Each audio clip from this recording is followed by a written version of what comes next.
Oke, lanjut kita masuk ke identitas trigonometri penjumlahan dan selisih dua sudut di contoh yang kedua. Nah, sebelum saya lanjut ke contoh yang kedua, saya ingatkan buat kalian semua nih yang pengen paham, yang pengen hafal dan paham untuk rumus-rumus identitas trigonometri penjumlahan dan selisih dua sudut, kalian bisa menggunakan lagu Sikota Sikawamin yang ada di video-video sebelumnya, begitu ya, dengan berbagai versinya, begitu ya, agar lebih bisa mudah untuk bisa paham, bisa hafal rumus-rumus yang lumayan banyak ini, begitu ya. Diingat-ingat ya, ada si Jum, si Min, nah gitulah ya. Kalau saya nyanyi terus nanti videonya nggak selesai-selesai, oke? Ya, kita lanjut ke contoh yang kedua. Di video sebelumnya saya telah membahas contoh yang pertama, kali ini saya akan membahas contoh yang kedua. Contoh yang kedua, di sini diketahui cos X sama dengan negatif 3/5 dan cos Y sama dengan negatif 15/17. Jika X sudut di kuadran kedua dan Y sudut di kuadran ketiga, tentukanlah nilai sin dalam kurung X plus Y. Nah, soal-soal ini biasanya soal-soal yang sering muncul kalau kalian tes begitu ya. Ini sering sekali muncul begitu. Nah, seperti apa sih cara pengerjaannya? Nah, sebelum kalian kerjakan, kalian harus pahami dulu apa yang diketahui dari soal tersebut. Nah, di sini diketahuinya adalah cos X sama dengan negatif 3/5 dan cos Y sama dengan negatif 15/17. Nah, kalian harus ingat ya, dulu sin demi kos sami tangan, iya desa.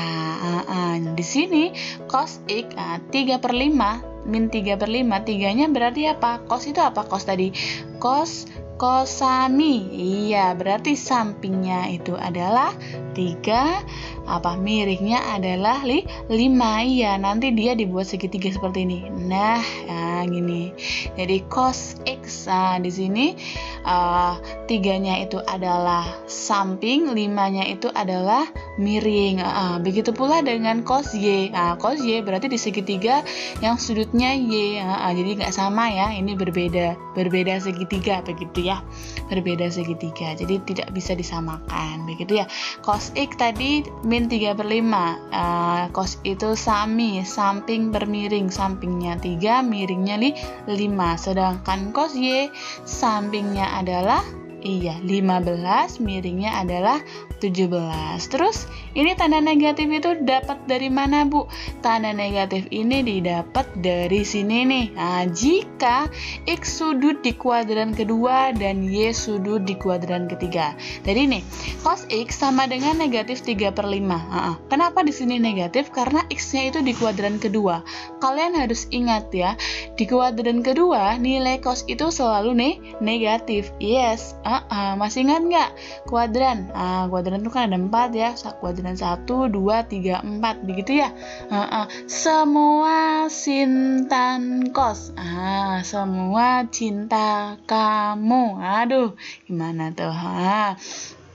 Jadi kan kalau di kuadran pertama semuanya positif, entah itu sin, entah itu cos, entah itu tangan gitu ya. Sedangkan di kuadran kedua apa? Semua sin, hanya sinnya saja yang positif. Iya, berarti nilai cosnya, tangannya, dua-duanya apa nih? Negatif. Kalau di kuadran ketiga apa? Di kuadran ketiga semua sin tan, berarti hanya tannya saja yang positif, sin dan cosnya negatif. Makanya di sini muncul tanda negatif karena tadi X di kuadran kedua cosnya negatif. Begitu pula dengan cos Y. Kenapa cos Y di sini negatif? Karena Y itu sudut di kuadran ketiga.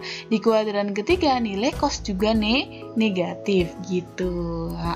Tetapi kalau kita masukkan ke dalam segitiga, negatifnya tidak usah diikutkan karena dia hanya memberitahu kita bahwa dia itu di kuadran keberapa begitu. Tapi nanti dalam perhitungannya ini penting. Kalau di sini belum. Nanti tapi dalam perhitungannya ini penting, tanda negatif positifnya. Diingat-ingat ya. Jadi kalian nggak usah salah kaprah di sini negatifnya karena kepengen negatif, enggak ya. Karena ada syaratnya di sini di bawah, ada di sampingnya nih ya. Ini dia di kuadran kedua untuk X-nya dan di kuadran ketiga untuk Y-nya. Langkah selanjutnya setelah kita tahu apa yang diketahui, kita tahu juga apa yang ditanyakan. Yang ditanyakan itu adalah si Jum. Nah,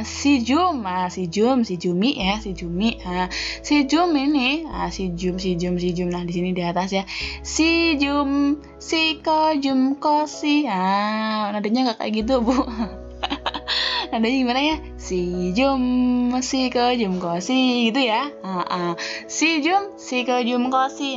Berarti sin A plus B sama dengan sin A dikali cos B ditambah cos A dikali sin B. Kalau ini X plus Y ya udah tinggal diganti aja, nggak usah bingung-bingung sini X ini Y, berarti ini X Y gitu ya.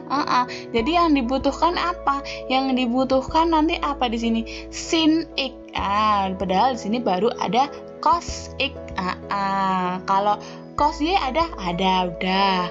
Cos X ada udah. Ini apa nih? Sin Y ada nggak? Belum. Nah, berarti kita butuh apa tadi? Butuh sin X dan sin Y. Gitu ya. Berarti kita butuh yang namanya sin X, sin Y. Sin X, sin Y didapat dari mana? Dari sini nih. Sin, kalau tadi cos itu sami, samping per miring, berarti kalau sin itu apa? Sin itu yes, demi, depan per miring. Depannya mana ini nih? Bu Indah udah kasih apa ini namanya? Tanda A, karena belum diketahui. Ini juga B untuk sudut Y. Nah, terus gimana cara mencarinya? Ya Pitagoras, nggak usah pusing-pusing ya. Pitagoras harus ingat. Pitagoras ya nyarinya ya. Berarti kalau kita punya segitiga seperti ini, di sini 3, 5, di sini berapa? 4. Dapat dari mana? Pitagoras. Ngitung ya, nggak asal jeplak ya. Ngitung ini loh. Gitu ya. 3, 5, 4. Kalau di sini berarti berapa? 15, 17, 16. Enggak, salah. Berapa? 8. Iya. Jadi jangan ikut-ikutan yang depan ya. Ini urut 3, 4, 5. Di sini berarti 15, 16, 17. Salah ya. Di sini harusnya 8. Yes, 8. Begitu. Nah, kemudian apa tadi? Kita tadi butuhnya apa? Sin. Sin demi depan per miring. Berarti untuk sin X sebentar. Untuk sin X itu berarti sama dengan berapa? Sin X. Sin itu depan per miring. Depannya berapa? Sudah diketahui itu. Depannya adalah 4. Miringnya demi miringnya adalah 5. 4/5. Tandanya negatif apa positif? Tandanya positif. Kenapa? X kan di kuadran kedua, ya enggak? Di kuadran kedua nilai sin positif. Semua sin. Gitu ya. Berarti ini tetap sin X sama dengan 4/5. Selain butuh sin X, tadi butuh apa lagi? Butuh sin Y. Sin Y sama dengan apa tadi? Sin Y itu sama demi depan per miring. Depannya 8, yes. Miringnya 17, yes. 8/17. Sini tandanya positif apa negatif?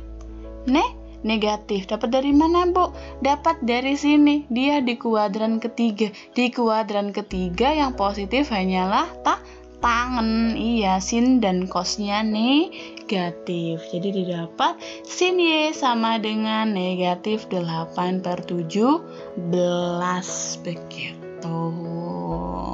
Bagaimana sampai sini? Bisa diterima? Bisa lah ya. Oke, nah sekarang kita lanjut ke sini nih, ke sin X plus Y. Nah, kita kan tadi mau pakai ini nih. Nah, kita pakai ini dah. Nah, kita pakai ini, kita taruh sini.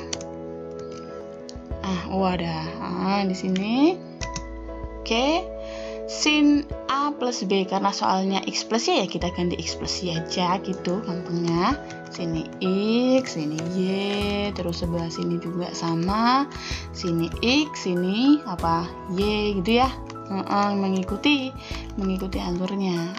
Sini apa? Sini X, sini juga Y. Gampang ini, sudah gampang. Tinggal kita apa? Tinggal kita kerjakan. Betul sekali. Oke, yuk. Berarti di sini sama dengan, kita pakai ini sama dengan, oke, biar seukuran. Oke, kebanyakan. Oke, sama dengan, sin X tadi berapa? Sin X 4/5, ya tulis 4/5 dikali, dikali berapa? Cos Y-nya tadi ada di sini nih. Cos Y-nya negatif 15/17. Negatif ya. Negatif 15/17. Yuk, berarti dikali negatif 15 per 17. Nah, begini. Saya kasih kurung biar menandakan bahwa dia negatif. Biar membedakan sama kurang ya. Oke, ini begini. Kemudian ditambah, ya enggak? Ditambah berapa tadi? Cos X. Cos X-nya berapa? Negatif 3/5. Negatif 3/5. Oh lah, jelek itu. Benar. Plus dulu. Kemudian biar membedakan gini ya. Begini nih. Oke. Dikali berapa? Sin Y negatif 8/17. Berarti dalam kurung lagi aja deh. Negatif 8/17. Begini. Oke, cantik. Nah, tinggal dihitung. Gampang banget ya sebenarnya ya. Gampang kalau mau belajar. Kalau nggak mau belajar, nggak gampang gitu ya. Oke, yuk. Mana nih? Kita taruh. Oke, sama dengan yang taruh sini. Dulu, panjangan. Kita geser dulu. Bentar. Oke. Berarti sama dengan 4/5 dikali negatif 15/17. Itu sama dengan 4 kali 15, 60. 5 kali 17 sama dengan 85. Jadi di sini negatif berapa? Jadi 60/85. Yes, begini. Ditambah apa? Negatif 3/5 dikali negatif 8/17. 3 kali 8 24. 5 kali 17 85. Negatif kali negatif positif. Jadinya berapa? Jadinya 24.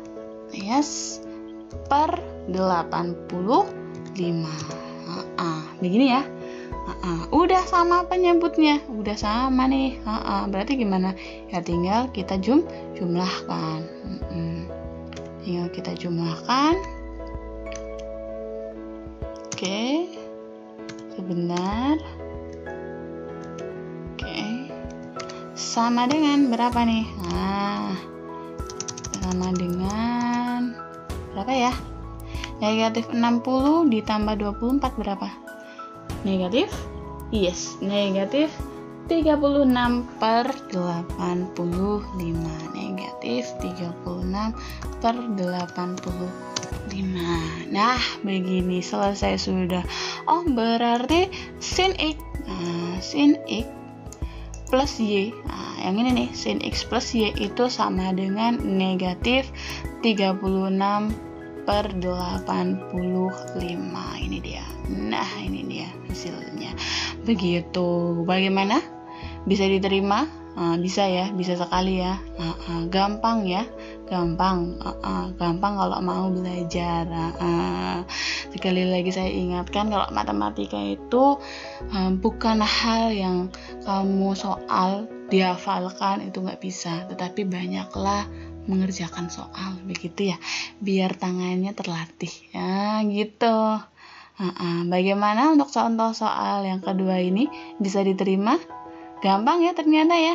Yang penting apa? Yang penting kita paham dulu untuk identitas trigonometrinya, sinjum dan kawan-kawannya. Kemudian kalau ada soal, pahami dulu apa yang diketahui, apa yang ditanyakan, gitu ya. Kemudian baru dikerjakan, begitu. Oke, video kali ini cukup sekian. Semoga bermanfaat. Terima kasih. Sampai jumpa.